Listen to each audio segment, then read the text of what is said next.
Bonjour à tous, on se retrouve aujourd'hui pour un tout nouveau numéro de People Story et aujourd'hui on va parler de Jean Imbert, le chef cuisinier et ancien candidat de Top Chef qui est accusé de violence conjugale par plusieurs de ses ex-compagnes et on en parle juste après le générique, c'est parti, c'est juste après ça. Artistes internationaux, acteurs internationaux, famille royale, stars françaises. Bienvenue dans People Story. Parmi les personnalités préférées des magazines gastronomiques et des réseaux sociaux, Jean Imbert jouit depuis plusieurs décennies d'un prestige incontesté. Gagnant de Top Chef en 2012, il est aujourd'hui à la tête de tables prestigieuses comme le Plaza Athénée à Paris, la Palme d'Or à Cannes ou encore le Swan à Miami en copropriété avec Pharrell Williams. Mais derrière les plats signatures et les flashs des paparazzi, un tout autre visage se dessine de Jean Imbert. Dans une enquête du magazine Elle, 4 de ses anciennes compagnes l'accusent de violence conjugale et livrent des témoignages croisés, précis et plutôt glaçants. Crise de jalousie, contrôle et violence physique, tout est décrit dans cette enquête. Zoé, dont le prénom a été modifié, figure du monde des médias et de la culture, rencontre Jean Imbert à l'été 2024. Rapidement, selon elle, la relation devient toxique. Il contrôle ses sorties, ses fréquentations, critique son apparence et exprime une jalousie obsessionnelle envers son enfant. Des messages montrent une volonté de domination. Tu me laisses me torturer le cerveau et le bide pendant 1 heure, cela me détruit, écrit-il, après avoir selon lui attendu trop longtemps pour une réponse.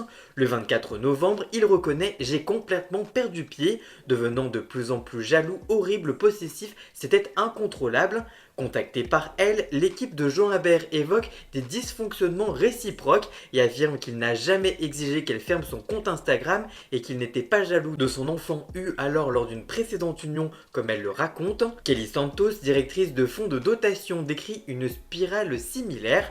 Après une rencontre en décembre 2023, la relation devient intense, marquée par des preuves d'amour envahissantes, mais les tensions explosent rapidement. Il la mord parfois jusqu'au sang. Elle montre des photos de bleu et une morsure profonde sur l'épaule.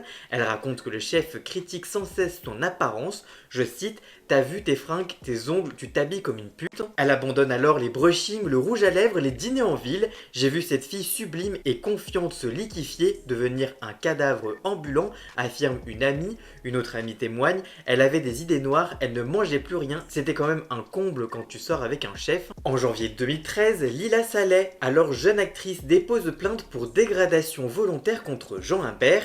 Il aurait arraché les fils électriques sur le palier de son appartement avant de tambouriner violemment à la porte. À l'extérieur, il casse les 2 portes d'entrée à coups de pied et de poing. La police, alertée par les voisins, intervient, mais Lila Saleh retire sa plainte quelques semaines plus tard. Pourquoi ce revirement? Jean m'a dit que ça nuirait à sa carrière, explique-t-elle. L'équipe de communication du chef confirme les faits dans une certaine mesure. Je cite: Jean Imbert a été entendu dans le cadre de cette affaire. La plainte a été classée sans suite après que la plaignante a décidé d'abandonner les poursuites. Ils ajoutent qu'il a présenté ses excuses dans un mail reconnaissant avoir cassé la porte et en affirmant vouloir se faire soigner. En effet, un mail daté du 23 janvier 2013 montre le chef écrivant à la jeune actrice: je n'aurais jamais dû casser ta porte, je te présente mes sincères excuses, mon besoin de vérité m'a poussé dans un travers que je regrette et que je vais combattre en allant me faire soigner. Mais au-delà de cet incident spectaculaire, Lila décrit une relation d'1 an marquée par une emprise émotionnelle forte, des insultes et des cris. Je cite: les débuts ont été très romantiques, je me rappelle une escapade à Rungis où il a acheté un homard pour le cuisiner, puis tout est devenu violent. Elle dit avoir été régulièrement insultée, il me traitait de pute, d'alcoolique, de drogué, me disant que je me faisais tringler dans tout Paris. Elle affirme aussi avoir refusé plusieurs castings sous son influence. Tous les scénarios qu'on me proposait étaient de la merde à ses yeux. Dans une vidéo postée sur son compte Instagram ce mercredi, Lila Saleh a souhaité apporter quelques précisions à l'article, car selon elle, les journalistes ont dû prendre des précautions qui éteignent un peu les faits. Cette réalité, c'est que Jean Imbert est un homme extrêmement violent, assure-t-elle. Cet homme me mettait des énormes claques dans la tête, il ne m'a pas juste défoncé défonçait ma porte, il me frappait, ajoute l'ex-actrice car elle a mis fin à sa carrière en 2017. Il ne mettait pas les poings mais c'était extrêmement violent dans les mots, dans les manières de m'isoler. La relation a duré à peine une année et pourtant dans ce temps, il a réussi à me défoncer le cerveau, poursuit-elle avant d'ajouter « Il n'est pas border, il est violent et extrêmement dangereux pour la jante féminine ». Elle assure également avoir été manipulée pour retirer sa plainte à l'époque. Quelques mois après la rupture définitive, en mars 2013, Lila Salet croise la nouvelle compagne de Jean Imbert. Elle m'est tombée dans les bras, je lui ai dit à l'oreille quitte-le. Eleanor, dont le prénom a également été changé, contactée pour cette enquête, se souvient très bien de la scène. Elle confirme, je cite, « Il m'avait tellement dit que Lila était une pute et une folle, mais Jean traitait toutes les femmes de putes, dit-elle. » Jean Imbert, raconte-t-elle, commence par une cour appuyée et des attentions délicates avant que le ton change. Très vite viennent les critiques, les mensonges, les disputes à répétition. Il me disait « Tu ne peux pas venir avec moi, les gens ne t'aiment pas, ils te trouvent conne. » Éléonore décrit alors une emprise psychologique éprouvante. Je cite, « Dès le matin, j'étais comme un gladiateur dans l'arène, il provoquait des embrouilles 10 fois par jour, j'étais exténué. Un jour, lors d'un tournage télévisé, une dispute éclate. Jean Imbert l'empoigne violemment avant de lui donner un coup de tête. Une habilleuse présente ce jour-là précise avoir vu le chef jeter au sol des vêtements prévus pour le tournage en la traitant de pute. J'ai touché mon nez, je saignais, on m'a accompagné à la pharmacie et j'ai repris le tournage. Le lendemain, elle fait une radio à l'hôpital, traumatisme par choc direct, fracture des os propres du nez, lit-on sur le compte-rendu médical qu'elle a pu conserver. L'équipe de Jean Imbert affirme que la scène du coup de tête intervient dans un moment de violence subi par Jean Imbert alors qu'il était empoigné par Éléonore et s'en est dégagé. Il en a regretté profondément les conséquences pour elle. Elle conteste fermement cette version. Il m'a saisi, pas l'inverse. Éléonore finit par quitter le chef. Je cite, il m'a empoigné par les bras, me hurlait que j'étais folle. J'ai pleuré pour la première fois devant lui. Il m'a regardé et il m'a dit, ah enfin, voilà, il avait réussi à me casser. J'ai vu dans ses yeux qu'il jouissait de me voir comme ça.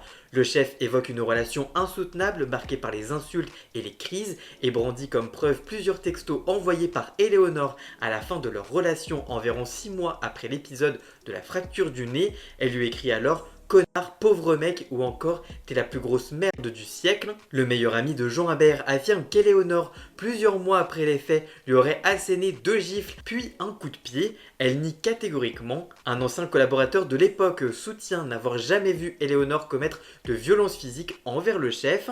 Jean Imbert reste présumé innocent des faits qui lui sont reprochés jusqu'à d'éventuelles décisions de justice. Par ailleurs, il est toujours important de rappeler qu'un numéro existe pour alerter les autorités concernant de possibles violences conjugales ou sexuelles, c'est le 3919. En tout cas, vous, que pensez-vous de ces révélations? Que pensez-vous de Jean Imbert? Dites-moi tout ça dans les commentaires, je vous lirai bien évidemment. Voilà, j'espère que cette vidéo vous aura plu et surtout informé. Si c'est le cas, n'hésitez pas à la liker, à la commenter, à la partager sur les réseaux sociaux, à me rejoindre sur tous mes réseaux sociaux à moi. Tous les liens sont dans la description. Vous pouvez également cliquer sur le bouton rejoindre afin de prendre un petit abonnement de 3 € par mois pour me soutenir. Vous pouvez également faire un don du montant que vous le souhaitez pour m'aider financièrement. Dans la description, vous retrouvez également tous les liens pour retrouver Jason alias Ian Scott pour la musique de fond et le générique de cette vidéo.